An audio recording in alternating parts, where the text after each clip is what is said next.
গত রাত থেকে এত বেশি বৃষ্টি কি আর বলবো। আমাদের এই এলাকাটা অনেক বেশি উঁচু, তারপরও কিন্তু পানি জমে গেছে। এই জায়গাটা বাচ্চারা খেলতো, আর এই সাইডটা তো এমনিতেই একটু নিচু ছিল, কিন্তু এই সাইডটা অনেক উঁচু ছিল, তাও কিন্তু এতখানি পানি। আর মূল যে নিচু যে এলাকাগুলো, সেই এলাকাগুলো তো প্রচুর পানি। এই যে এতটা পানি, এতটা পানি। এখন একটু বৃষ্টি থামলো, কালকে সারা রাত বৃষ্টি, আজকে সকাল থেকে মানে একটার আজান পর্যন্ত বৃষ্টি, মুষলধারে। সেই বৃষ্টি মানে মুষলধারে বৃষ্টি। এখন একটু কমছে বলতে, এখন একদম বৃষ্টি নাই, একটু ফোঁটা ফোঁটা গাছের পাতায় যে বৃষ্টি সেগুলো পড়তেছে। তাই ভাবলাম যে একটু আপনাদের সঙ্গে শেয়ার করি কি অবস্থা। সারা বাংলাদেশে এই অবস্থা, আমাদের বাগেরহাটের কথা শুধু আমরা বলতে পারতেছি, আর অন্যান্য জেলার যে কি অবস্থা সেটা তো খবরের মাধ্যমেই দেখতে পাচ্ছি যে কি অবস্থা। সেখানেও প্রচুর পরিমাণ পানি উঠছে, মানুষ পানিবন্দী, মানুষের ঘরের ভিতরে পানি ঢুকছে। অনেক কষ্ট আসলে। বৃষ্টি আমাদের অনেক দরকার, অনেক উপকারে আসে, কিন্তু অনেক কষ্টও কিন্তু দেয় আসলে। এতটা পানি, এতটা পানি। এটা কিন্তু এই জায়গাটা বাচ্চারা খেলতো, খেলার জায়গা, ওরা এখানে বিকালবেলা খেলাধুলা করতো।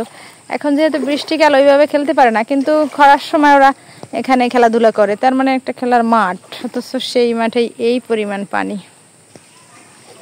আর এই জায়গাটা বেশ উঁচু, যেটা বলছিলাম, এটা কোনো রকম খালের পানি না, পুরোটাই বৃষ্টির পানি। খালের পানি যে মনে করা হচ্ছে যে ড্রেন থেকে পানি চলে আসছে যার কারণে পানি হয়েছে, আসলে কিন্তু বিষয়টা এরকম না, পুরোটাই বৃষ্টির পানি। যদি একদিন কি 2 দিন বৃষ্টি না থাকে তাহলে কিন্তু আবার পুরোটাই শুকিয়ে যাবে।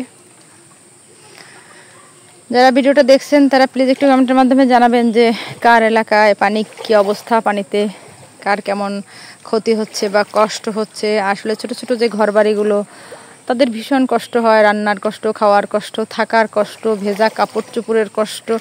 আসলে কষ্টের কথা বলে শেষ করা যাবে না, হাজার রকমের কষ্ট। তারপর ছোট ছোট যে শিশুরা থাকে, তারা হয়তো পানিতে পড়ে যাওয়ার সম্ভাবনা থাকে, ডুবে যায়, মারা যায়। মানে আসলে অনেক কষ্ট হয় বৃষ্টির পানি যখন জলাবদ্ধতা তৈরি করে। এই রাস্তাটা কি পরিমাণ উঁচু, তাই এই পরিমাণ পানি। আর এই পাশটা কিন্তু অনেক বেশি সুন্দর, আমাদের মনে হচ্ছে কি সুন্দরবনের কোনো একটা অংশে আমি দাঁড়িয়ে আছি। হ্যাঁ, আমাদের বাড়িটা খুব একদম গ্রাম না, আবার শহরও না, মফস্বল যেটা বলা হয়। সামনেই কিন্তু ওই পাকা রাস্তা, আর এখানটা একটু গলিপথ, আর এই তো বাগান। আর এখানটা বেশ ভালোই উঁচু, তারপর ওই অবস্থা।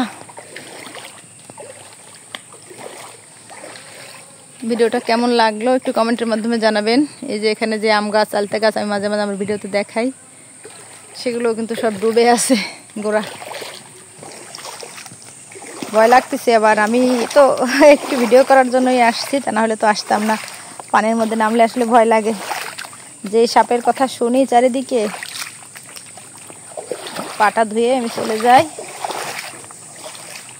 সবাইকে অসংখ্য ধন্যবাদ ভিডিওটা দেখার জন্য।